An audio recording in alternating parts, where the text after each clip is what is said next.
আসসালামু আলাইকুম রহমতুল্লাহ।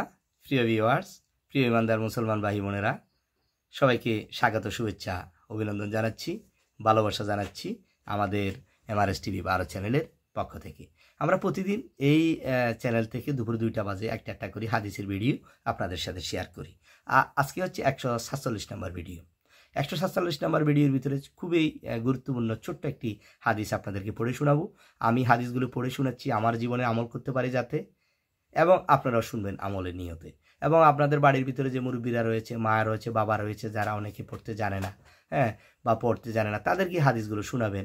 তারা যদি এই হাদিস অনুযায়ী একটু করে আমল করতে পারে, আমার জীবন ধন্য হয়ে যাবে, আপনার জীবনে ধন্য হয়ে যাবে। কাল কিয়ামতের ময়দানে এই উছিলায় আল্লাহ তাআলা আপনাকে নাজাত দিতে পারেন। আলহামদুলিল্লাহ। আসেন আমরা হাদিসটি পড়ি। হযরত আব্দুল্লাহ ইবনে ওমর রাদিয়াল্লাহু তাআলা আনহু থেকে বর্ণিত, রাসূলুল্লাহ সাল্লাল্লাহু আলাইহি সাল্লাম বলেছেন, যে ব্যক্তি আমানতদার না সেই পরিপূর্ণ ঈমানদার না। রাসূলুল্লাহ সাল্লাল্লাহু আলাইহি সাল্লাম বলেছেন, যে ব্যক্তি আমানতদার না সে পরিপূর্ণ ঈমানদার না। আমানতদার মানেটা কি? আমানতদার হচ্ছে আপনার কাছে কেউ কোনো টাকা জমা রাখলো, কোনো সম্পদ জমা রাখলো, এগুলো আপনি আমানত হিসেবে রেখে দিলেন। কেউ আপনাকে কোনো একটা গোপনীয় কথা বললো, গুরুত্বপূর্ণ কথা বললো, ভাই আপনি এটা আপনার কাছে জমা রাখবেন, কাউকে বলবেন না। আমার 10,000 টাকা, আমার কোথাও রাখার জায়গা নাই, টাকা আপনি রেখে দিলেন, আমার সম্পদগুলো আপনি একটু দেখাশোনা করেন, আপনাকে দিয়ে দিলাম। এই হচ্ছে আমানতদার। যে পরিপূর্ণ আমানতদার নয় সে পরিপূর্ণ ঈমানদার হতে পারে না। রাসূলুল্লাহ সাল্লাল্লাহু আলাইহি ওয়াসাল্লামের কথা। যার ওযু নেই তার নামাজ আদায় হয়নি। আরেকটি কথা, যার ওযু নেই, যে পরিপূর্ণভাবে ওযু করতে জানে না, ওযুর নিয়ম কারণগুলো জানে না, ওযুর ফরজ কয়টি সে পারে না, জানে না, ওযু কিভাবে করতে হয় সেটা জানে না। তো ওযু না হলে কি নাই? তার নামাজ নাই। ওযু হয় নাই, তার নামাজ হয় নাই।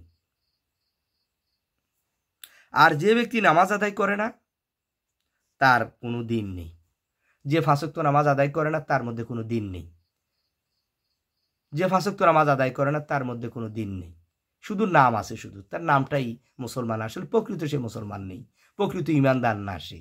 কারণ সে নামাজ পড়ে না, সে রোজা রাখে না, সে ভালো কাজ করে না, কোনো কিছুতে সে নেই। তাহলে ঈমানদার কিভাবে হবে?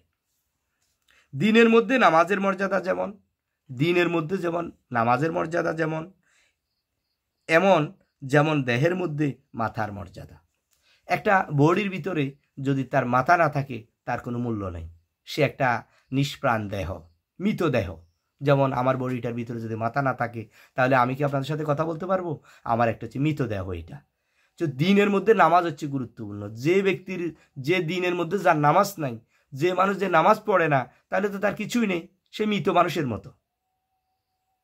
তার নামাজ নাই, তার রোজা নাই, তার ভালো কাজ নাই, কোনো সুন্দর কাজ নাই, কোনো ভালো পরামর্শ নেই, কিছুই নেই, তাহলে সে তো ঈমানদার হতে পারে না। যেরকম মানুষের মাথা যেরকম গুরুত্বপূর্ণ একটা দেহের জন্য, সেরকম দিনের জন্য গুরুত্বপূর্ণ হচ্ছে নামাজ। রাসূলুল্লাহ সাল্লাল্লাহু আলাইহি সাল্লাম মৃত্যুর শেষ আগে পর্যন্ত তার উম্মতদেরকে বলেছেন, নামাজ নামাজ নামাজ, আমার উম্মতেরা নামাজ ছেড়ে দিও না।